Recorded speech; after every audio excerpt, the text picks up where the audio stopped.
మీరట్లో ప్రియుడి కోసం ఒక మహిళ భర్తను చంపి డ్రమ్ముల్లో వేసి సిమెంట్తో పూడ్చిపెడితే మరో చోట ప్రియుడితో కలిసి భర్తను చంపి కిరాతకానికి పాల్పడిందో వివాహిత.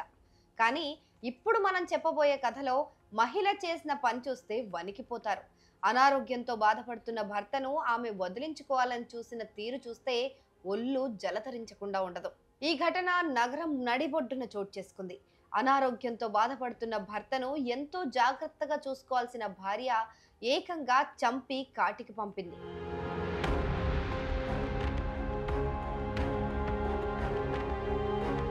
పోలీసుల వివరాల ప్రకారం కేపీహెచ్బి పోలీస్ స్టేషన్ పరిధిలో కట్టుకున్న భర్తను భార్య అతి కిరాతకంగా హత్య చేసింది.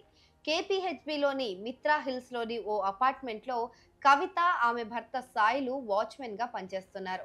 అయితే భర్త సాయిలు 15 ఏళ్లుగా భయంకరమైన హెచ్ఐవి వ్యాధితో బాధపడుతున్నట్లు తెలుస్తోంది. ఈ కారణంగా 15 సంవత్సరాలుగా భార్యాభర్తలు విడివిడిగానే ఉంటున్నారు. అయితే కొంతకాలం క్రితమే పెద్దలు పంచాయతీ పెట్టి మరీ వీరిద్దరిని కలిపారు. దీంతో పని చేసుకునేందుకు స్వగ్రామమైన సంగారెడ్డి నుంచి హైదరాబాద్ కు ఇటీవలే వీరిద్దరూ వచ్చారు. ఇప్పటి వరకు అయితే సాయిలకు కవితకి ఎలాంటి సంబంధం దూరమే ఉన్నారు సార్. 20-15 సంవత్సరాలు. ఎన్ని రోజుల క్రితం హైదరాబాద్ వచ్చారు? కనీసం ఒక వారం రోజులు కూడా కాలేదు సార్. వారం రోజులు కూడా 4-5 రోజులు, వారం రోజులు కూడా కాలేదు. ఈయన పైసలు కట్టి తీసుకొని వచ్చేసింది అనమాట. వీరు కూకట్పల్లిలోని ఓ అపార్ట్మెంట్ లో వాచ్మెన్ పనికి కుదిరారు. అయితే నగరానికి వచ్చినప్పటి నుంచి భార్యాభర్తల మధ్య తరచూ గొడవలే. తాగుబోతు అయిన సాయిలు తరచూ భార్యను కొడుతూ చిత్రహింసలకు గురి చేస్తూ ఉండేవాడు. దీంతో విరక్తి చెందిన భార్య కవిత భర్తను ఎలాగైనా హత్య చేయాలని నిర్ణయించింది. దీనికోసం చెల్లెలి భర్త సాయం తీసుకుంది.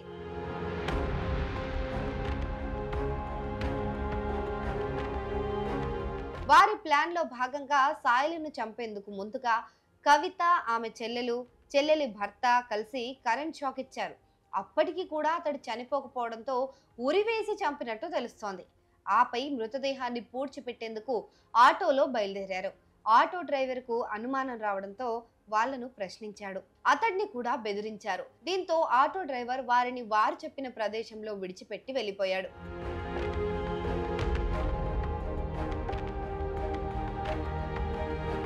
ఆ తర్వాత సాయిలు మృతదేహాన్ని నివాసానికి సమీపంలో ముగ్గురు కలిసి పూడ్చిపెట్టారు. 2 రోజుల తర్వాత కవిత వాళ్ళ స్వగ్రామమైన సంగారెడ్డి జిల్లా పాతలింగయ్యపల్లి విలేజ్ సర్పంచ్ కు తన భర్త ఇసుక పనికి వెళ్లి తిరిగి రాలేదని సమాచారం ఇచ్చింది. అనుమానం వచ్చిన సర్పంచ్, స్థానికులు నిలదీయడంతో అసలు విషయాలు బయటపెట్టింది కవిత.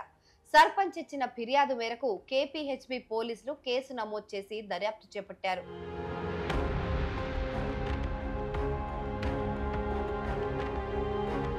మరోవైపు ఆటో డ్రైవర్ కూడా తాను చూసిన దానిపై పోలీసులకు సమాచారం ఇచ్చినట్లు తెలుస్తోంది. అయితే కవిత, సాయిలు ఇరువురికి వేరువేరుగా అక్రమ సంబంధాలు ఉన్నట్లు గ్రామస్తులు చెబుతున్నారు. పూడ్చిపెట్టిన మృతదేహాన్ని వెలికితీసి పోస్ట్ మార్టానికి తరలించారు. ఎంఆర్ఓ సమక్షంలో పంచనామా నిర్వహించి పోస్ట్ మార్టం చేయనున్నారు. పోస్ట్ మార్టం అనంతరం మృతదేహాన్ని కుటుంబ సభ్యులకు అప్పగించనున్నారు. దీనిపై విచారణ చేపట్టి త్వరలోనే దోషుల వివరాలను వెల్లడిస్తామని పోలీసులు తెలిపారు. ఒక కంప్లైంట్ వచ్చింది, అనుమానాస్పదాల్లో ఒకరు చనిపోయారు అని చెప్పేసి. కంప్లైంట్ విచారణలో ఇక్కడ సీన్కి వచ్చినాము. అతను చంపి పూడ్చిపెట్టిరని తెలుస్తుంది. కేసు నమోదు చేసుకొని దానిపై విచారణ జరిపి మళ్ళీ మీకు చెప్తాను. Thank you.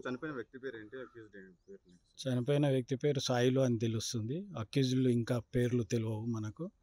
ఇన్వెస్టిగేషన్లు ఉంది, తెలుసుకొని చెప్తాం.